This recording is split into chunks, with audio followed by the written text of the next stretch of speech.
नमस्कार। मेरा पूरा देश सुन रहा है। राष्ट्र की आवाज 140 करोड़ लोगों की एक ही आवाज।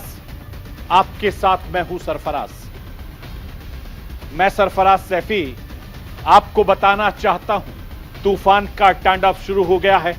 पिछले 48 घंटे से जिस तूफान का इंतजार पूरा देश कर रहा था, पिछले 48 घंटे से जिस तूफान की दहशत हिंदुस्तान में बनी थी, वो तूफान दिल्ली पार कर चुका है। गुजरात में विपर्जॉय तूफान का लैंडफॉल शुरू हो चुका है। मौसम विभाग के मुताबिक लैंडफॉल के पूरे प्रोसेस में अभी और वक्त लगेगा। आधी रात तक तूफान का लैंडफॉल पूरा होगा।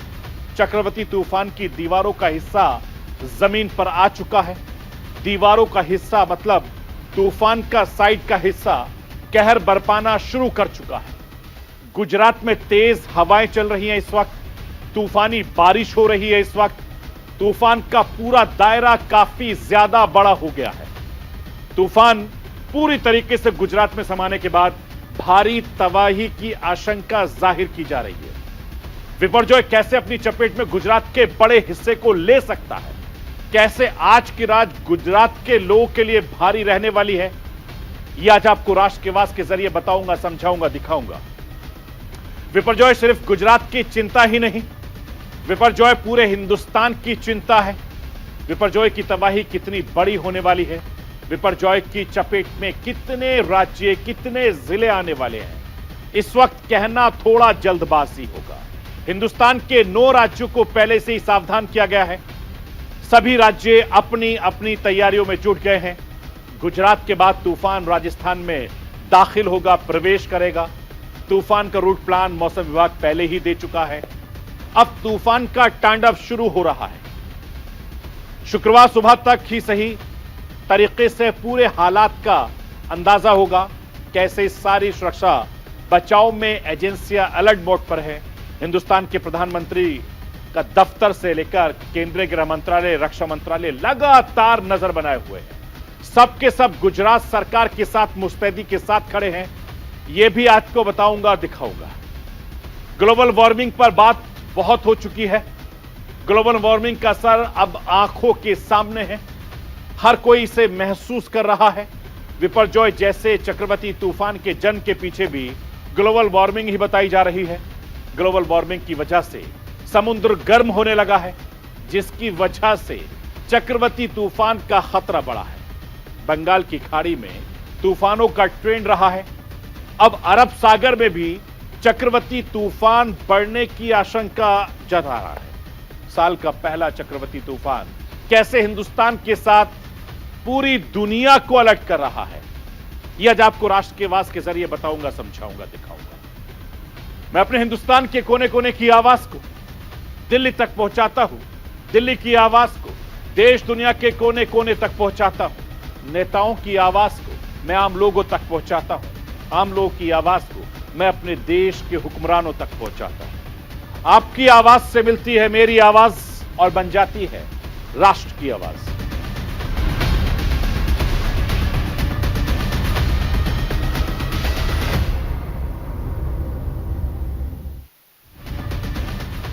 पिछले 48 घंटे से जिसका इंतजार था वो आ चुका है।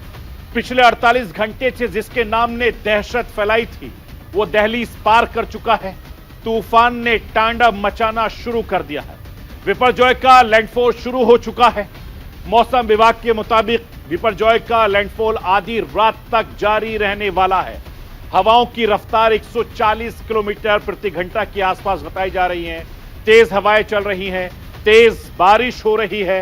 गुजरात के कंस से लेकर सौराष्ट्र इलाके में हाई अलर्ट वाले हालात बने हैं। गुजरात के 10 शहरों में तूफान को बड़ा असर देखने को मिल सकता है। शुक्र है कि तैयारी अच्छी होने के साथ साथ उसके असर कम देखने को मिल रहे हैं।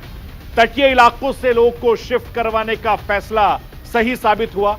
सारे के सारे संबंधित विभागों की मुस्तैदी का असर अब देखने को मिल रहा है। इस वक्त सबकी नजर आपदा की चपेट में आने वाली संपत्तियों पर है कि कितना नुकसान होगा। तूफान की चपेट में आने से पेड़ पौधों से लेकर इमारत, स्ट्रीट लाइट, सड़क, बेसिक जो जमीनी हकीकत को भारी नुकसान पहुंचने की संभावना जताई जा रही है। तूफान से नुकसान का सही आकलन करना तूफान से पूरी तरीके से गुजर जाने के बाद ही हो सकेगा। अरब सागर में करीब 1000 किलोमीटर दूर उठा चक्रवाती तूफान आहिस्ता आहिस्ता हिंदुस्तान पाकिस्तान के समुद्री तट तक पहुंच गया है और जैसे जैसे तूफान पास आता गया इसकी रफ्तार तेजी से बढ़ती गई। पहले तूफान की रफ्तार कम थी, मतलब तूफान की तबाही का खौफ हमेशा से ही ज्यादा रहा है। इसी खौफ ने सिस्टम को सतर्क किया है, तटीय इलाकों में रहने वाले लोग जागरूक करने का काम किया है और पिछले 48 घंटों से हिंदुस्तान के 8 राज्यों की व्यवस्था पूरी तरीके से अलर्ट मोड पर है। केंद्र सरकार ने तूफान पर नजर बनाए रखी है। देश के प्रधानमंत्री नरेंद्र मोदी से लेकर केंद्रीय गृह मंत्री अमित शाह या केंद्रीय स्वास्थ्य मंत्री मनसुख मांडविया हो, हर किसी ने तूफान के पल पल पर अपडेट पर नजर बनाए रखी है। तूफान प्रभावित इलाकों में हर तरह की सुविधा मुहैया करवाई गई है। केंद्र सरकार का एक ही मंत्र रहा है, ना कोई कैजुअलिटी हो, जिसे पूरा करने में पिछले 3-4 दिनों से एनडीआरएफ, एसडीआरएफ, कोस्ट गार्ड, सेना के जवान मुस्तैद रहे हैं और राज्य सरकारों ने मोर्चा संभाल रखा है। गुजरात की भूपेंद्र सरकार ने ये किसी अग्नि परीक्षा से कम नहीं है। गुजरात के मुख्यमंत्री भूपेंद्र एक्टिव नजर आए। गुजरात के गृह मंत्री हर्ष संघवी भी बुधवार शाम से लगातार मौके पर मौजूद हैं और पूरी की पूरी व्यवस्था पर नजर बनाए हुए हैं। मैं आपको यह बताना चाहता हूं कि कैसे दहशत बढ़ती चली गई, कैसे तूफान की तबाही का खौफ पूरे देश में लगातार बढ़ता गया। जब पूरे देश की नजर मॉनसून पर थी, केरल में आमतौर पर 1 जून को मॉनसून दस्तक देता है। मौसम विभाग ने 4 जून का अनुमान लगाया, मगर मॉनसून नहीं आया। मॉनसून के आने से देरी होने लगी है और उसी वक्त यह पता चला कि एक चक्रवाती तूफान ने अरब सागर में मॉनसून का रास्ता रोक रखा है। उसी वक्त पता यह भी चला कि अरब सागर में बना चक्रवात तूफान हमारी तरफ यानी हिंदुस्तान की तरफ तेजी से बढ़ रहा है। उसी वक्त 8 राज्यों में आंधी के साथ भारी बारिश का अलर्ट भी जारी कर दिया गया। मौसम विभाग के मुताबिक 5 जून की सुबह ईस्ट सेंट्रल और इससे सटे साउथ ईस्ट अरब सागर के ऊपर एक साइक्लोनिक सर्कुलेशन बना। 24 घंटे के बाद ही यह चक्रवात में तब्दील हो गया। अरब सागर से पहले प्री मॉनसून तूफान का नाम विपर्जॉय रखा गया। तूफान का नाम इस बार बांग्लादेश ने दिया है। बांग्ला में विपर्जॉय का अर्थ होता है डिजास्टर यानी आपदा। विश्व मौसम विज्ञान संगठन के सदस्य देश बारी बारी से चक्रवाती तूफान का नाम देते रहते हैं। 13 देशों के पैनल में हिंदुस्तान के अलावा पाकिस्तान, श्रीलंका, बांग्लादेश जैसे शामिल हैं और 7 जून को मौसम विभाग ने यह बताया कि सुबह 5:30 बजे विपर्जॉय चक्रवात की लोकेशन गोवा के पश्चिमी दक्षिणी पश्चिम से लगभग 890 किलोमीटर दूर है और उस वक्त तूफान के उत्तर की ओर बढ़ने की संभावना जताई जा रही है। लक्षद्वीप, कर्नाटक, गोवा, महाराष्ट्र, तमिलनाडु, गुजरात से लेकर केरल और आंध्र प्रदेश को सावधान किया गया, अलर्ट किया गया। मैं आपको यह बताना चाहता हूं कि विपर्जॉय गुजरात में इस समय प्रवेश कर चुका है। विपर्जॉय के पूरे हिस्से को जमीन पर आने में अभी थोड़ा और वक्त लग सकता है। इसका दायरा काफी बड़ा हो सकता है। चक्रवाती तूफान के केंद्र में आने वाले क्षेत्र में काफी तबाही देखने को मिल सकती है, ऐसा जानकार कह रहे हैं। विपर्जॉय की मौजूदा हालत के बारे में मौसम विभाग ने अपडेट भी जारी किया है। मैं राष्ट्र की आवाज के जरिए आपको IMDA चीफ M महापात्रा को सुनवाना चाहता हूं। अब सुनिए वो क्या कुछ कह रहे हैं। आई एंटर होने के बाद फिर जो रियर सेक्टर है साइक्लोन का वो एंटर होगा। सो एंटायर प्रोसेस कंप्लीट होने के लिए मिडनाइट तक ये चालू रहेगा। ये थोड़ा से ज़्यादा टाइम लेगा पूरा साइक्लोन का वॉल क्लाउड और आई रीजन लैंड पर जाने के लिए, इसलिए क्योंकि ये साइक्लोन रिलेटिवली थोड़ा से धीरे चल रहा है। रडार भुज का ये जो क्लाउड मास आप देख रहे हैं इसको वॉल क्लाउड बोलते हैं। जी सर। और ये वॉल क्लाउड धीरे धीरे आप जैसे एनिमेशन में देख रहे हैं अप्रोच कर रहे हैं सौराष्ट्र कच्छ का कोस्टल पार्ट को। जैसे ऑलरेडी हमारा जो द्वारिका डिस्ट्रिक्ट है और कच्छ डिस्ट्रिक्ट से वहाँ वॉल क्लाउड रीजन टच करके आगे बढ़ रहा है। सेम चीजें यहाँ आप सैटेलाइट एनिमेशन में देख सकते हैं। जैसे ये आई है और ये जो क्लाउड है इसको वॉल क्लाउड बोलते हैं। जो आई की सराउंडिंग होता है वो बहुत तेज क्लाउड होता है, 15 किलोमीटर हाइट होता है, बहुत सारे बारिश वहाँ होता है। कोई वॉल क्लाउड रीजन यही रीजन है जहाँ सबसे डिस्ट्रक्शन दिखाई देता है, वही रीजन पे सबसे मैक्सिमम विंड होता है, वही रीजन पे सबसे मैक्सिमम रेनफॉल होता है और वही रीजन पे मैक्सिमम विंड होते की वजह से स्टॉर्म सर्च भी वही रीजन में ज्यादा होता है। इसलिए आप जैसे यहाँ देख रहे हैं सैटेलाइट पिक्चर से कि बहुत डेंस कन्वेक्टिव क्लाउड अभी कच्छ और द्वारिका जैसे डिस्ट्रिक्ट में एंटर कर चुके हैं। इसलिए हम बोल रहे हैं कि लैंडफॉल प्रोसेस शुरू हो चुका है। मैं आपको ये बताना चाहता हूं साइक्लोन शब्द ग्रीक भाषा के साइक्लोस से लिया गया है जिसका अर्थ है सांप की कुंडलियां। इसे ऐसा इसलिए कहा जाता है कि समुद्र में ट्रॉपिकल साइक्लोन कुंडली मारे सांपों की तरह दिखाई देते हैं। चक्रवात एक गोलाकार तूफान होता है जो गर्म समुद्र से ऊपर बनते हैं। जब ये चक्रवात जमीन पर पहुंचते हैं तो अपनी साथ भारी बारिश, तेज हवाएं साथ लेकर आते हैं। आज दिन भर तूफान का कुछ ऐसा ही असर देखने को मिल रहा है। दिन भर गुजरात के तटीय इलाकों में तेज हवाएं चल रही हैं, कई इलाकों में तेज बारिश हो रही है। बिपरजॉय का तूफानी काउंटडाउन दिन भर लोगों के दिलों की धड़कन बढ़ाता रहा। पूरे हिंदुस्तान की नजर गुजरात पर बनी हुई है। तूफानी हवाओं की रफ्तार के साथ सोशल मीडिया पर लगातार चर्चा हो रही है। यह मुख्य मुद्दा बनी हुई है। तूफान की रफ्तार कितनी तेज है, कितना नुकसान होगा, हर किसी को यह डर सता रहा है। और इस वक्त भी लगातार तेज बारिश और हवाएं चल रही है।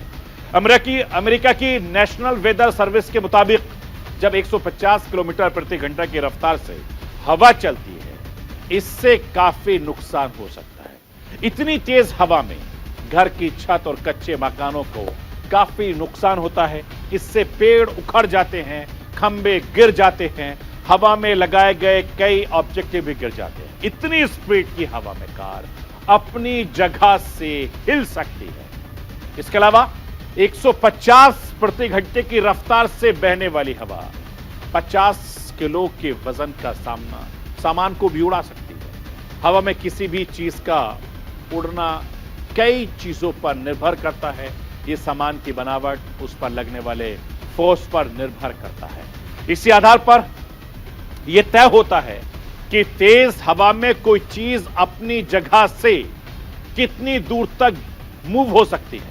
इंसानों को लेकर सवाल पूछे जा रहे हैं। 150 किलोमीटर की रफ्तार से कम स्पीड से इंसान मूव हो सकता है, लेकिन इंसानों का उड़ना मुश्किल हो जाता है। बहुत कुछ हवा के फोर्स पर निर्भर करता है। टॉर्नेडो बवंडर में ऐसा संभव हो सकता है। इंसान की ग्रेविटी पर हवा का फोर्स हावी हो सकता है। मैं आपको यह बताना चाहता हूं कि ग्लोबल वार्मिंग का असर अब समुद्र पर भी दिखने लगा है। आज जब हम विपरजॉय की बात कर रहे हैं, हमें ग्लोबल वार्मिंग की बात करनी होगी। मौसम विभाग यह बता रहा है कि विपरजॉय जैसे खतरनाक तूफान के जन्म की वजह भी ग्लोबल वार्मिंग है। आमतौर पर अरब सागर में इस तरह का तूफान नहीं बनता। अरब सागर की तुलना में बंगाल की खाड़ी में ज्यादा तूफान आते रहे। अब हालात बदल रहे हैं। अब अरब सागर भी गर्म हो रहा है, जिसकी वजह से यहां भी ज्यादा तीव्रता वाले चक्रवात बन रहे हैं। मैं आपको यह बताना चाहता हूं कि समुद्र में तूफान आने का एक बड़ा कारण है ग्लोबल वार्मिंग बनता जा रहा है। क्लाइमेट चेंज पर काम करने वाली संस्था, यूएन की संस्था आईपीसीसी के मुताबिक ग्रीन हाउस गैसों के कारण बढ़ने वाली गर्मी का 93% हिस्सा समुद्र सोख लेते हैं, जिस वजह से समुद्र का तापमान हर साल बढ़ रहा है। जिसकी वजह से विपर्जॉय जैसे चक्रवाती तूफानों की तादाद, भीषणता लगातार बढ़ती जा रही है। विपर्जॉय जैसे चक्रवाती तूफान समुद्र में गर्म भाग के ऊपर बनते हैं। इस हिस्से का औसत तापमान 28 डिग्री सेल्सियस से ज्यादा रहता है। ऐसे में तूफान गर्मी से ऊर्जा इकट्ठा करते हैं, समुद्र से नीम खींच लेते हैं। पर्याप्त ऊर्जा होने के बाद ये बनकर आगे बढ़ना शुरू करते हैं, जिसके बाद ये धरती पर आकर भीषण तबाही मचा देते हैं। मैं आपको ये बताना चाहता हूं कि देश में विपर्जॉय से भी ज्यादा खतरनाक तूफान आ चुके हैं, जिनमें हजारों लोगों की जान गई। भारी तबाही में सैकड़ों करोड़ों रुपए का नुकसान भी हो चुका है।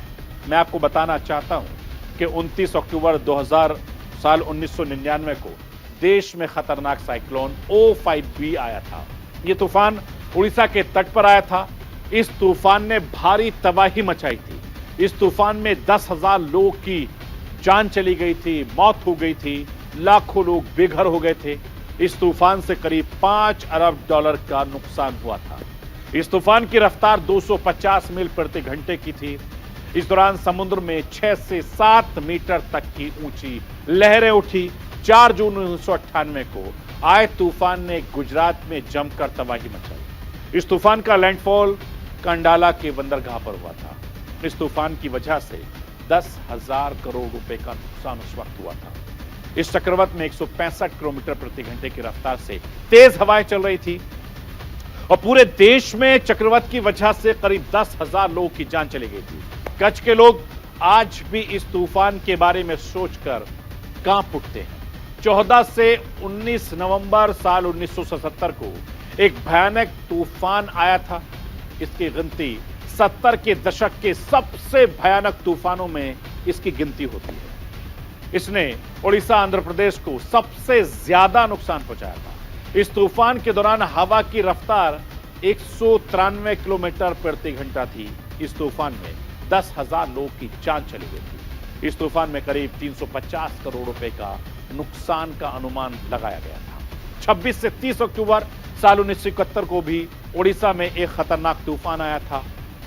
इस तूफान के लैंडफॉल के वक्त रफ्तार 150 से 170 किलोमीटर बताई गई थी। इस तूफान में भी 10,000 लोगों की जान चली गई थी।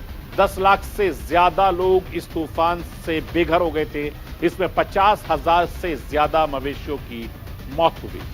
साल 2021 के मई में तोकते तूफान आया था। गुजरात के दक्षिण तट से तोकते तूफान टकराया था। इस तूफान में 170 लोगों की मौत हुई थी। इस तूफान के दौरान 125 मील प्रति घंटे की रफ्तार से हवा चली। 40,000 से ज्यादा पेड़ इस तूफान में उस वक्त उखड़ गए थे। मैं आपको यह भी बताना चाहता हूं कि हिंदुस्तान में पहले भी कई तूफान आ चुके हैं। इस वक्त भी हिंदुस्तान एक नए तूफान का इस वक्त सामना कर रहा है। विपर्जॉय का लैंडफॉल शुरू हो गया है। आज रात देर रात तक यह लैंडफॉल जारी रहने वाला है। आज की रात गुजरात के लोगों पर भारी है। गुजरात के 10 शहरों में तूफान का खतरा सबसे ज्यादा बना हुआ है। तूफान का दायरा 300 किलोमीटर तक बताया जा रहा है और गुजरात में तेज हवाओं के साथ तेज बारिश इस वक्त हो रही है। समुद्र में 5 मीटर तक की ऊंची लहरें उठ रही हैं। चक्रवाती तूफान विपर्जॉय के खतरे को लेकर केंद्र सरकार से लेकर राज्य सरकार तक सबके सब अलग मोड पर हैं। पूरे हिंदुस्तान की नजर गुजरात पर बनी रहने वाली है। हालांकि इसका कितना असर और कितना ना असर होगा, ये देर रात से लेकर सुबह तक पता चलेगा। तो ये थी राष्ट्र की आवाज। बाकी खबरों के लिए आप बने रहिए न्यूज इंडिया के साथ। कल रात 9 बजे फिर होगी मुलाकात।